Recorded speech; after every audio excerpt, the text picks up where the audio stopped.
চলো আজকের একটি পেয়ারা গাছ নিয়ে কথা বলবো। পেয়ারা গাছের পরিচর্যা কি করে করতে হয়, আর পেয়ারা গাছকে বসি কীরম করে করতে হয়, ঝাঁকড়া। এই পেয়ারা গাছটা আমার 15 দিনের নার্সারি থেকে এনেছি। আর একে বসি করতে গেলে এর আগা পিঞ্চ করতে হবে, একই ফর্মুলা।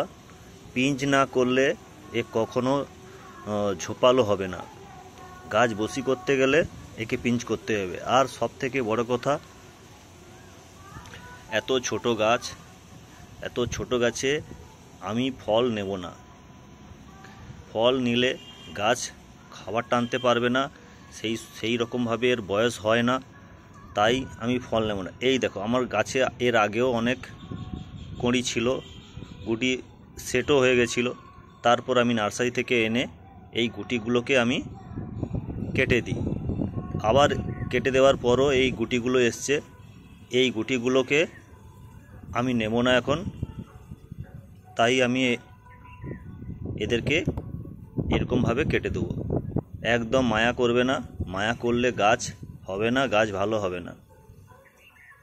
এরকমভাবে কেটে দিবে। আর গাছটাকে আর একটু দুপাতা ছাড়বে, তারপরে এই পিঞ্চ ব্যাপারে বলবো কিভাবে পিঞ্চ করতে হয় না করতে হয়। আর আজকের এই গোড়ায় আমি আজকের খাবার দেব।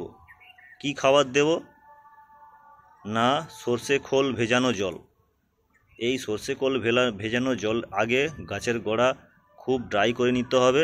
আর ড্রাই করার পর কোনো কিছু নিহাড়ি বা যে কোনো আমাদের হাতের কাছে থাকে, সেইটা নিয়ে এরকমভাবে মাটিকে খসে দেবে। মাটি খোসানো কীরমভাবে খসতে হয় তোমরা জানো। আর নতুন যারা বাঙালি তাদের একটু বুঝতে অসুবিধা হয় ঠিকই। এই ভিডিওগুলো আস্তে আস্তে দেখতে থাকবে, আস্তে আস্তে হয়ে যাবে। আর বাগান করা খুবই সহজ।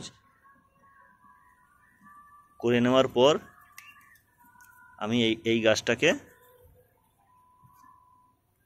পিড়ই পচানো জল দেব। চলো আমি পিড়ই পচানো জল কীরমভাবে করেছি দেখো। একদম তরল জল, জলের থেকে একটু কালার, এরকম ভালোভাবে নেড়ে নিবে। ভালোভাবে নাড়িয়ে গাছে যতটা যেরকম প্রয়োজন সেরকমভাবে দেবে, এরকমভাবে দিয়ে দিবে।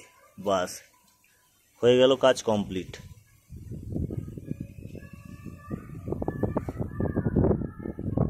চলো আজকের মতন ভিডিওটা দীর্ঘায়ু করব না। Tata, bye bye.